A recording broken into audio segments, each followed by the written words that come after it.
እንደ አፍሪካ እንዳለም ሁሉም ሰው ይተቀመዋል ወንዱም ሴቱም ዊግን የማይጠቀም ሰው የለም። ከ15000 ብር እስከ 30000 ብር በቤት ውስጥ ለመስራት የምንፈልግ ሰዎች በቂ ነው። አንድ የቢዝነስ አማራጭም ነው። አሁን አንድ ሴት ጊዜዋን ሰዓቷን ከመቆጠብ አንፃር የተሰራ ጸጉር ገዝቶ እስከመጠቀም የደረስንበት ጊዜ አለ። በዋነኝነት ሴቶች ሊጠቀሙት ይችላሉ። አሁን ላይ ደግሞ ፕሮግራሞችን ምክንያት በማድረግ ወንዶችም እየተጠቀሙት ነው ያሉት።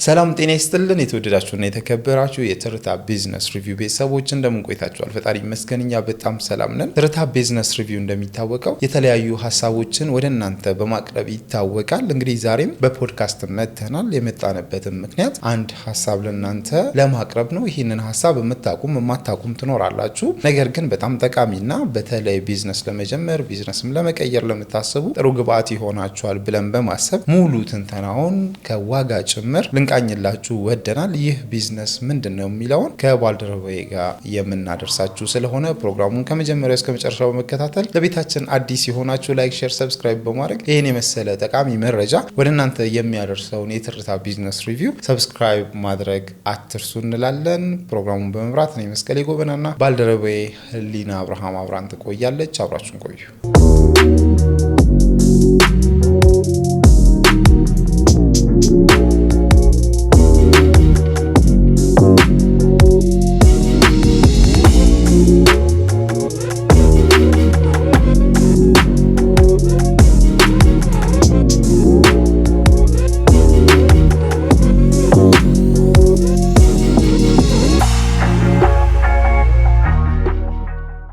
ሰላም ሊና።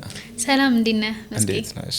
እግዚአብሔር ይመስገን በጣም ደህና ነኝ። ዛሬ በፖድካስት መጥተናል። በፖድካስትም የመጣ ነው የተለመደውን ከዚህ ቀደም ለቤተሰቦቻችን የምናደርሰውን መረጃ ለማድረስ ነው። በተለየ ሀሳብ መጥተናል። ለዛሬ የያዝነው የቢዝነስ አይዲያ ምንድን ነው? እንግዲህ ሰፋ ባለ መረጃ ዛሬ ባሰብነው ቢዝነስ ላይ ተዘጋጅተናል ሁለታችንም። ይሄ ሀሳብ ምንድን ነው? ዊግን በቤት ውስጥ እና በፋብሪካ እንዴት አድርገን ማምረት እንችላለን የሚለውን ሀሳብ ነው ሰፋ አድርገን በዚህ ሳምንት ይዘን የመጣ ነው። ያው እንግዲህ ዊግ ሲባል ሁላችንም ሴቶች በተለይ እኔንም ጨምሮ እንግዲህ ዛሬ አርጌውላን የመጣሁት ሰፋ አድርገን በመጠቀም እንታወቃለን። እንደ አፍሪካም እንደ ሀገርም ዊግ እንደ አዲስ ሀሳብ አይደለም። ግን ዊግ ምንድነው ወደሚለው ስንሄድ የሰውም ጸጉር ሊሆን ይችላል ወይም ደግሞ ሴንቴቲክ ጸጉርም ሊሆን ይችላል። አጠቃላይ ሰዎች ዊግ አድርገው የሚጠቀሙት በሙሉ ዊግ ተብሎ ይታወቃል። ከ3000 ዓመት ዓለም በፊት ነው ዊግ የመጣው። የግብጽ ፈርዖኖች እና የግብጽ ሴቶች ያደርጉት ነበረ።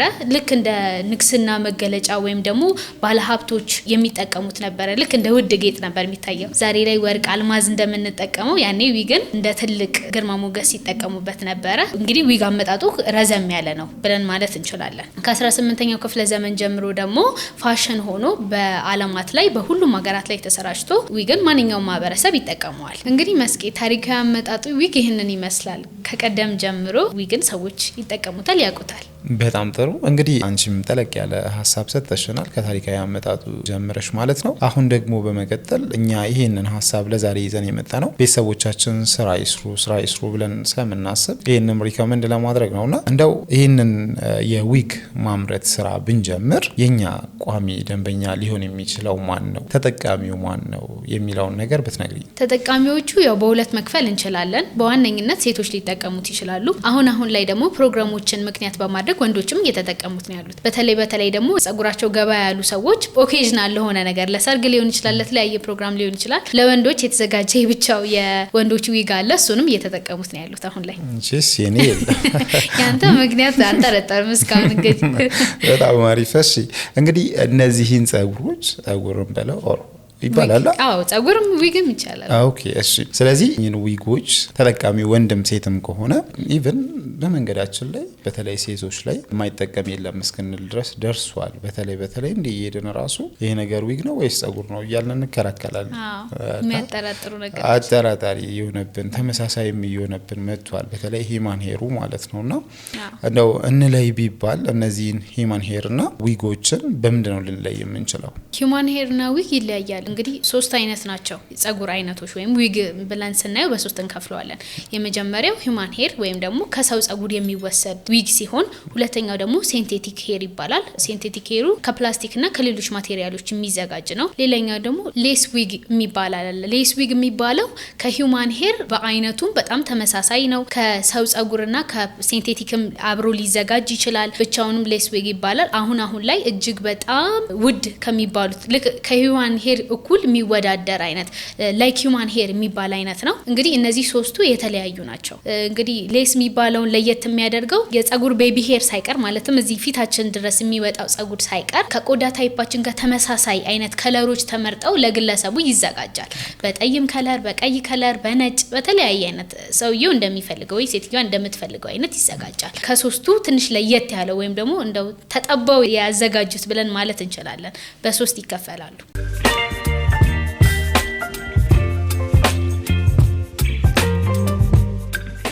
በጣም ጥሩ። እንግዲህ ያው ስለ ጸጉር ከተነሳ ዓለም አቀፍ የሆነ ኮንሴፕት ነው። በተለይ እኛም ሀገር የሚመጡ ሂዩማን ሄሮችም ሆነ ዊጎች ከአፍሪካ ሀገራት ከዓለም ሀገራት ነው የሚመጡት እና እኛም እዚህ ጋር ይህንን ስራ ዛሬ ልንጠቅም የፈለግ ነው አምራች እንዲሆኑ ነው እና እዚህ የተመረተውን የጸጉር አይነት ወይ ደግሞ ዊግም ሆነ ሂዩማን ሄር ወደ ውጭ መላክ የሚቻልበት ኮንዲሽን ይኖራል ብዬ አስባለሁ በሚፈለገው ኳሊቲ መስራት ከተቻለ እና እነማን የትኛውን ይመርጣሉ?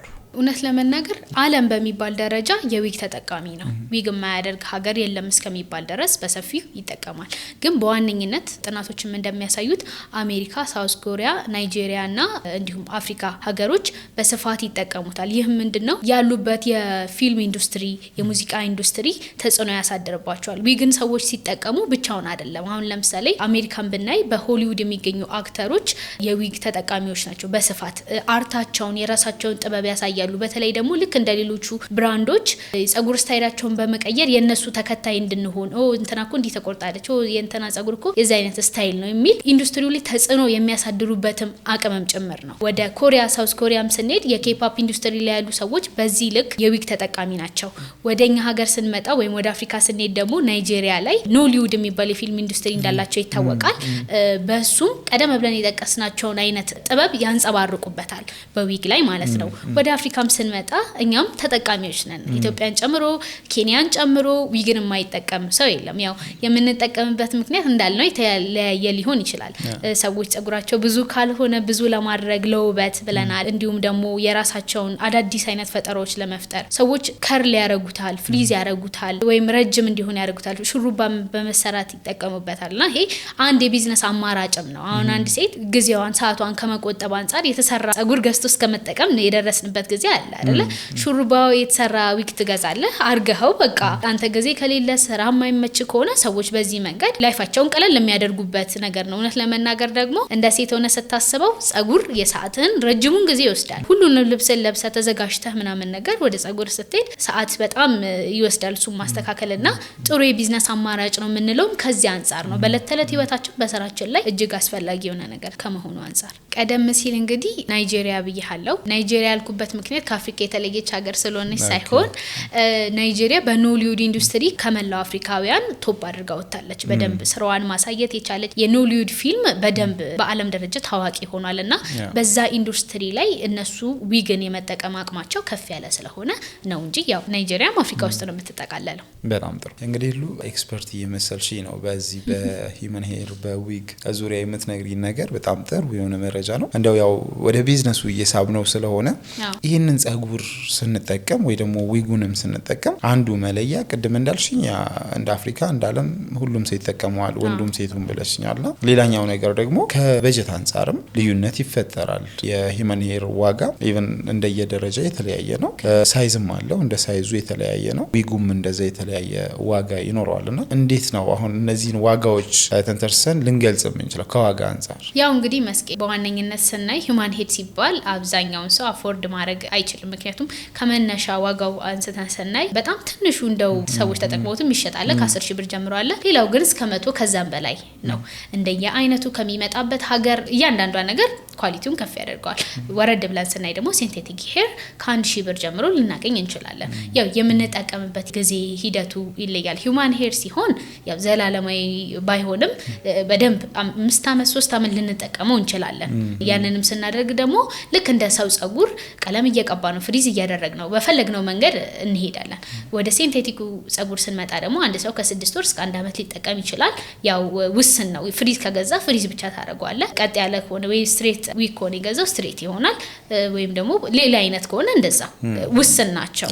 ወደ ሌስ ሄር ስንሄድ ደግሞ እሱ በቃ መለስተኛ ሂውማን ሄር ማለት እንችላለን። በስመጥር ሂውማን ሄር አልተባለም እንጂ ሂውማን ሄር ሊሰጠው የሚችለው ማንኛውንም አይነት ነገር ይሰጣል። ከቀለም ውጪ ሁሉንም ነገር ማድረግ ይችላል። ፍሪዝ ተደርጓል፣ ከርሊ ይሰራል፣ ሁሉንም ነገር ይሰራል።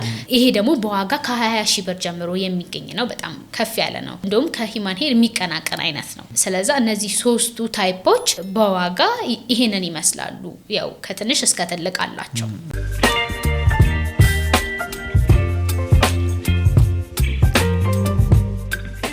እንግዲህ ያው በሰማ ነው ልክኛም ስንሰማ ኢቭን ሂውማን ሄር በመጋጮ ያጋጫችሁ ምናምን ለአንድ ሱስ ለሱስ ለአራት ሆናችሁ ትገዛላችሁ የሚባል ነገርም ሰምተናል። ይሄ እንግዲህ ተጥሎ ምናምን አይቀርም እንደዚህ አይነት ነገር ውድነቱን ስታስብ ሰዎች በትክክል እንዳልከው ይሄ ነገር እውነት ነው። ሰዎች አጋጭተው ያደርጉና ያው እንግዲህ ለፕሮግራም ሊሆን ይችላል ለአንዳንድ ነገሮች ሊሆን ይችላል ሰዎች ይቀያየሩ። ምክንያቱም በጣም ውድ ነው። አንድ ሰው በግሉ ሊገዛው አይችልም።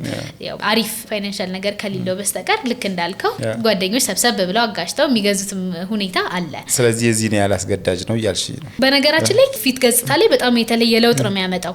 በትክክል ያቺ ልጅ ትቀየራለች 100%። ሂውማን ሄር ስትጠቀም ያላት መልክና ከዛ በፊት በኖርማል ፊቷ ወይም ደግሞ ሌላ ነገር አድርጋ የምታያት ልጅ ይለያያሉ። ለዛ ለኛ ለቀባሪ ማውጋት ችግር የለውም እሱን እናውቃለን። እሺ አሁን እንዴት ነው ወደዚህ ቢዝነስ መግባት የሚቻለው? እንግዲህ ይሄን ያህል ስለ ሂውማን ሄር ስለ ዊግ ካወራን ተፈላጊነቱ ይሄ ከሆነ ይሄን ያህል ባይዘው እያወራን ያለ ነው ቤተሰቦቻችን ደንበኞቻቸው እነማን ናቸው የሚለውን ነገር ለማስረዳት ነው፣ በደንብ እንዲያውቁት ነው። ምክንያቱም አንድ ሰው ወደ ቢዝነስ ሲገባ የመጀመሪያ ስራው ማን ይገዛኛል ማን ይጠቀምልኛል ነው አገልግሎት እና የዓለም ማርኬት ኦፖርቹኒቲ እንዳለ ለማስረዳትም ያህል ነው እስካሁን ያወራ ነው። አሁን ደግሞ ወደ ፍሬ ሀሳቡ ስንገባ አንድ ሰው ይሄንን ቢዝነስ ለመጀመር ቢያስብ በምንድነው ሊጀምር የሚችለው? ግብአቶቹ ምንድናቸው? ምን አይነት ቦታ ላይስ ነው ቢሰራ የሚሻለው? እና ደግሞ ኮስቶቹስ ምን ያህል ናቸው የሚለውን ነገር ከሙያም አንፃር እሱን እናንሳ። እሺ እንግዲህ መስኬ ወደዚህ ቢዝነስ ከመግባታችን በፊት በዋነኝነት ይሄንን ቢዝነስ ለመጀመር ምን ያስፈልገናል የሚለውን ማየት አለብን። እንግዲህ ቀደም ብለን እንደጠቀስነው በዋነኝነት የሚያስፈልገን ዊጉ ወይንም ጸጉሩ ነው። ሂውማን ሄርም ሊሆን ይችላል፣ ሲንቴቲክ ጸጉርም ሊሆን ይችላል፣ ሌስም ሊሆን ይችላል። ከሶስቱ አንዱን እንመርጣለን። ሁለተኛው ደግሞ ዊግ ካፕ ይባላል። ዊግ ካፕ የሚባለው ሂውማን ሄሩ ወይንም ዊጉ እና ጨርቁ የሚያገናኝበት ማለት ነው። ለምሳሌ የጸጉር አይነቶች ቀደም ብለን እንደተናገርነው የተለያዩ ናቸው። እንደ ኮፍዬ የምንጠቀመው ሂውማን ሄር ወይንም ዊግ በሚኖርበት ጊዜ ይሄኛው ዊግ ካፕ የሚባለው ጨርቅ ያስፈልገናል። እንደ ክሊፕ ልናሲዝ የምንችለው እንደ ኮፍያ ልናደርግ የምንችለው በዚህ ማቴሪያል ስለሆነ በዋነኝነት ያስፈልገናል ዊግ ካፕ ማለት ነው። ሶስተኛው ደግሞ መንከን ሄር ይባላል ወይም ደግሞ ሄድ በመባል ይታወቃል። አሻንጉሊት አይነት ነው። ኮፍያ ላይ አድርገን ልንሰፋ የምንችልበት ወይም የሰው ጸጉር ላይ እንዳለ እንዲሰማን ቅርጻ ሲዘን ልንሰራ የምንችልበት በቤት ውስጥ በተለይ በቤት ውስጥ መስራት የሚፈልጉ ሰዎች ይሄ ማቴሪያል በደንብ ያስፈልጋቸዋል። ሁለተኛው ደግሞ መርፌና ክር ነው። ጸጉሩን ልናያይዝ የሚያስችለን በመርፌና ክርም ቤታችን ሆነን መስራት እንችላለን። መርፌና ክር ያስፈልገናል። ይህንን ስንል ግን ያው ልብስ የምንሰፋበት ሌሎች ነገር የምናደርግበት ሳይሆን እነዚህን ዊጎች ልንሰራበት የሚያስችል የብቻው መርፌና ክር አለ። እሱ ነው የሚያስፈልገን። የመጨረሻው ደግሞ ስቲመር ነው። ስቲመር ማለት ልክ እንደ ካክስ አይነት ሆኖ ጸጉሩ ቅርጽ ይዞ እንዲወጣ የሚያስችል ወይም ደግሞ ቆንጆ ይዘት እንዲይዝ የሚያስችል ማቴሪያል ነው። ልክ እንደ ካክስ አይነት ሆኖ በስቲም ጸጉሩን ማስተካከል እንድንችል የሚረዳን ማለት ነው። እንግዲህ አሁን ያወራሽኝ ቤታችን ውስጥ ሆነን በምንሰራበት ልክ ነው።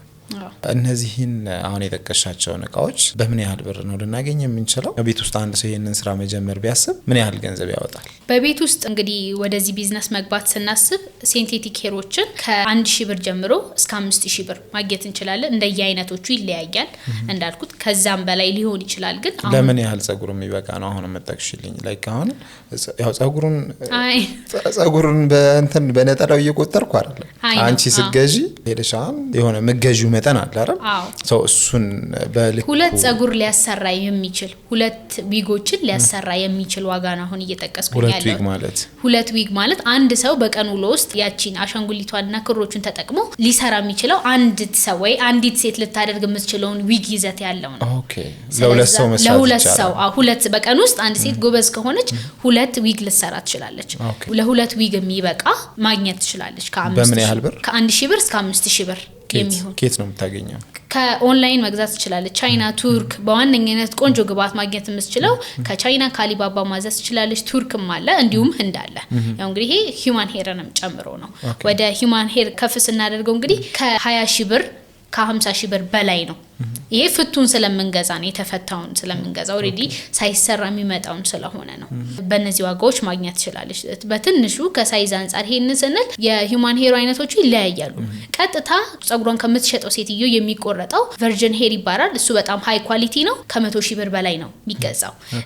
ሰዎች አበጥረው ከጣሉት ላይ ተስተካክሎ የሚመጣ ሂዩማን ሄር አለ። ከጸጉር ቤቶች ላይ የሚመጣ ሂዩማን ሄር አለ። ትናንሽ ይዘት ካላቸው ጸጉሮች የሚመጡ ሂዩማን ሄሮች አሉ። ሰው በእነዚህ አይነት መንገድ የሂሳቡ ወይም ዋጋው ይለያያል ማለት ነው። ያንን ብለን ነው ዋጋ ያወጣንላት። በጣም ጥሩ። እንደዛ ከሆነ ስፔሲፊክ እያደረግን ለዚህን ያህል ሰው የዚህን ያህል ብር እናወጣለን፣ የዚህን ያህል ሰው ሊገዛ የሚችለውን ደግሞ የዚህን ያህል ብር እናወጣለን እያልሽ ንገሪኝ። ዊካፕ የምንለው እንግዲህ ጸጉራችንን ከሂዩማን ሄሩ ጋር ሊያያይዝልን የሚችለውን ዊካፕ የምንለው ነው። እሱ ከ300 ብር እስከ 2000 ብር ማግኘት እንችላለን። ሚንከን ሄድ የሚባለውን ደግሞ አሻንጉሊቱ ነው። ከ500 ብር እስከ 2000 ብር ማግኘት እንችላለን። ይሄን አንድም ሁለትም አድርገን መግዛት እንችላለን። እንደየይዘቱ ስለሚለያይ ነው። ስቲመር የሚባለው ደግሞ ከ2000 ብር እስከ 5000 ብር ማግኘት እንችላለን። ሌላኛው መርፌዎች ብለናል፣ መርፌና ክር ብለናል። ከ500 እስከ 1000 ይሄ እንግዲህ ብዙ ልንሰራበት የምንችለው ነው። ብዙ ዊጎችን 4ም 5ም አይነት ሊያወጣልን የሚችል አይነት ነው የዚህ ዋጋ። በአጠቃላይ ከ15000 ብር እስከ 30000 ብር በቤት ውስጥ ለመስራት የምንፈልግ ሰዎች ያስፈልገናል ማለት ነው።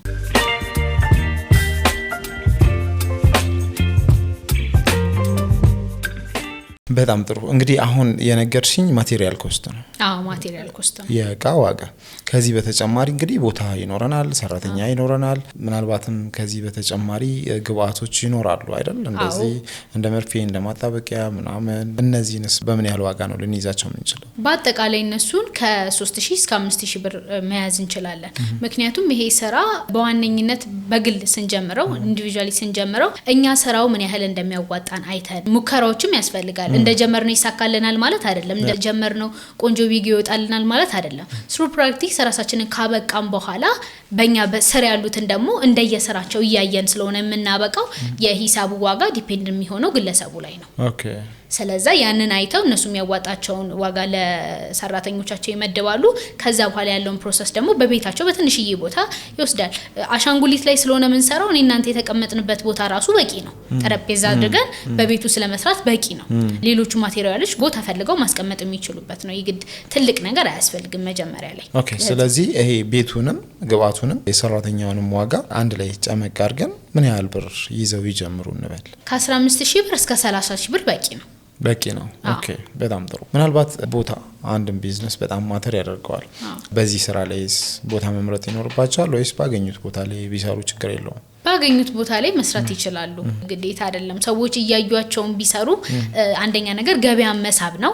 ምን እየሰራህ ነው ብሎ ሰዎች ጠይቀው ያለውን ነገር እንትን ማለት ይችላሉ። ተአማኝነትንም ለማግኘት እዚሁ ነው የሚሰራው የሚለው እኔ ነኝ የምሰራው የሚለውንም በዛ ማድረግ ይችላሉ። ቤታቸውም ሆኖ መስራት ይችላሉ። በጣም ጥሩ። እሺ፣ በመቀጠል እንግዲህ በፋብሪካ ደረጃ አንድ ሰው ሰፋ አድርጎ መስራት ቢፈልግ ምን ያስፈልገዋል? ምን ያህል ቦታ ያስፈልገዋል? የሰራተኛውስ አይነት ምን አይነት ሰራተኛ መሆን አለበት የሚለውን ንገሪ። በዋነኝነት በፋብሪካ ደረጃ ስንሄድ እንግዲህ ከፍ አድርገን ነው ኢንዱስትሪያል ሚኒንግ ማሽን ያስፈልገናል። በመጀመሪያ ይሄንን ስንል ጸጉሩን የሚያበጥርልን የሚሰፋልን ዘርፈ ብዙ ስራዎችን አጠቃላይ ሊያደርግ የሚችል ነው። ከ30000 ብር እስከ 100000 ብር ይገመታል ይሄ ማሽነሪ። ሌላኛው ደግሞ ላየር ከተር ነው። ይሄኛው ሰው ጸጉሩ ከተሰራ በኋላ ቅርጽን እንዲይዝ የተዛቡ ነገሮችን የሚያስተካክል የሚቆርጥ ነው። ይሄም ደግሞ ከ50 ሺህ ብር እስከ 150 ሺህ ብር ይገኛል ከትንሽ እስከ ትልቅ ብለን ስናየው ማለት ነው። ኦሪጂናል ጸጉሮችን ቀደም ብለን እንደተናገር ነው በፋብሪካ ደረጃ ሲሆን ከፍ ይላል ከ50 ሺህ ብር ጀምሮ እስከ 100 ሺህ ብር ከዛም በላይ ያሉትን ሂውማን ሄሮች ሊሆን ይችላል ሲንቴቲክ ሄሮች ሊሆን ይችላል ማስመጣት በዛ መጀመር ይችላሉ።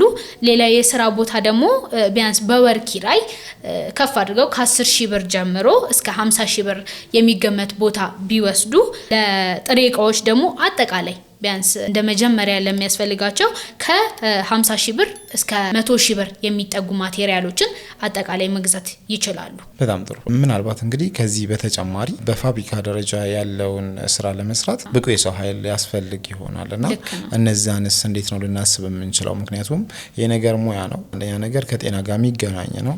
ስኪልድ የሆነ ማንፓወር ያስፈልገናል። ኬሚካሎች ልንጠቀም እንችል ይሆናል አላቀውም። ምናልባት የምታርሚኝ ከሆነ አርሚኝ። ምናልባት ሻምፖ ኮንዲሽነር ሊሆን ይችላል እንጂ ሌላ ኬሚካሎች አያስፈልጉም የለውም። ኦኬ ከጤና እክል ራሱ ምናልባት አንዳንድ ሰው ሂማኔር ዊግ ምናምን አይስማማው አለርጂ ይሆንበታል ይባላል። እሱ ነገርስ ምንድነው? እውነት ለመናገር አብዛኛውን ጊዜ ያው ሂማን ሄር መሆን አለመሆኑን ለማወቅ ብዙ ጊዜ ምን ይደረጋል? ቀለም ይሞከርበታል። ይሄ የጸጉር ቀለም ይሞከርበታል። ቀለሙን ከያዘ ሂውማን ሄር ነው ካልያዘ ደግሞ አርቲፊሻል ነው ተብሎ ይታሰባልና ተመልካቾቻችን ደግሞ ወደዚህ ቢዝነስ መግባት ሲያስቡ በዋነኝነት እምነት ካላቸው ድርጅቶች ነው ሂውማን ሄሮችን ማስመጣት ያለባቸው።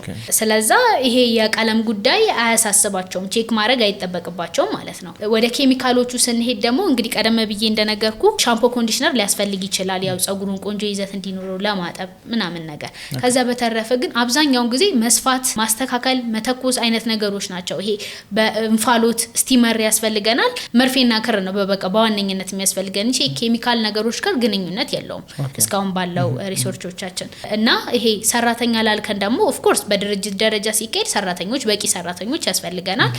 እንደመነሻ አንድ ሰራተኛ ከ5000 ብር እስከ 15000 ብር መክፈል ቢችሉ አጠቃላይ በፋብሪካ ደረጃ አንድ ሰው ለመክፈት ሲያስብ ከ200000 ብር እስከ 500000 ብር በትክክል ሊያስፈልገው ይችላል ወደዚህ ቢዝነስ ሲገባ።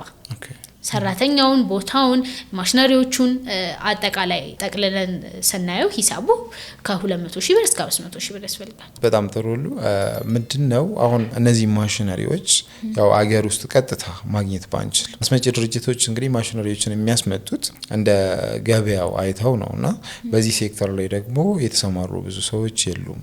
ስለዚህ አዲስ ሴክተር እንደመሆኑ ማሽኑን እንዴት ያገኙታል? ያው እንግዲህ አገር ውስጥ ላይ የተለያዩ ማሽነሪዎችን የሚያስመጡ ትላልቅ ድርጅቶች አሉ። ከእንደነዚህ አይነት ድርጅቶች ጋር ኮሚኒኬሽን በማድረግ የሚፈልጉት እቃ ምን አይነት እንደሆነ በመናገር እንዲመጣላቸው በቀላሉ ማድረግ ይችላሉ። ሌሎቹን ነገሮች ደግሞ በራሳቸው ሪሰርች አድርገው ለነሱ የሚመችን አማራጭ መጠቀም ይችላሉ ብዬ አስባለሁ።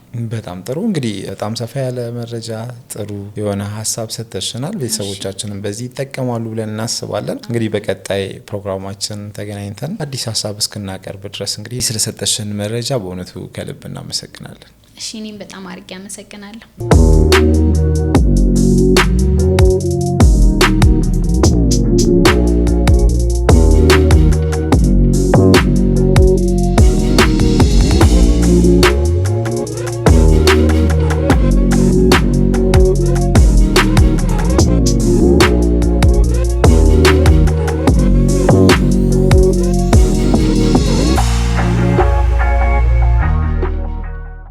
እንግዲህ የተወደዳችሁና የተከበራችሁ ቤተሰቦቻችን በመግቢያችን ላይ ለመግለጽ እንደሞከር ነው የቢዝነስ ሀሳብ ልንጠቁማችሁ ነው ዛሬ በፖድካስታችን የመጣ ነው። ስለዚህ በዚህ ፖድካስት ደግሞ ጠቃሚ መረጃ አንሰተናችኋል ብለን እናስባለን። በተለይ ቢዝነስ ለመጀመር ለምታስቡ ሰዎች አዳዲስ ሀሳቦችን የተሻሉ ናቸው፣ አዋጭ ናቸው ብለን የምናስበውን በመቃኘት ነው ወደ እናንተ የምናደርሰው። በዛሬ ፕሮግራማችን እንዳያችሁት በጣም ጥናት የተሞላበት ብዙ መረጃዎችን የቃኘንበት ነገር ግን ሙሉ ነው ሊባል የማይችል መረጃ ይዘንላችሁ መተናል። እኛ የደረስነውን ያህል ደርሰናል። እናንተ ይሄ ቢዝነስ አዋጭነቱ ከገባችሁ የሚያስፈልጉትን ዶክሜንቴሽኖች በምን አይነት ሂደት መሄድ እንዳለባችሁ ማጥናቱ የእናንተ የቤት ስራ ይሁን ለማለት እንወዳለን። ምናልባትም ደግሞ ዲቴል እዚህ ስራ ውስጥ መግባት እፈልጋለሁ ነገር ግን የተሟላ ይሄን ነገር ማግኘት አልቻልኩም እንዴት ላግኘው ብላችሁ የምታስቡ ከሆነ በኮሜንት ቦክስ ላይ አስቀምጡልን እና እኛም ፋርዘር የሆነ ጥናት አድርገን ወደ እናንተ የምናደርስ ይሆናል። ፕሮግራሙን ከመጀመሪያው እስከ መጨረሻው ስለተከታተላችሁን ከልብ እያመሰገንን እንዲህ አይነት ጠቃሚ መረጃ ነው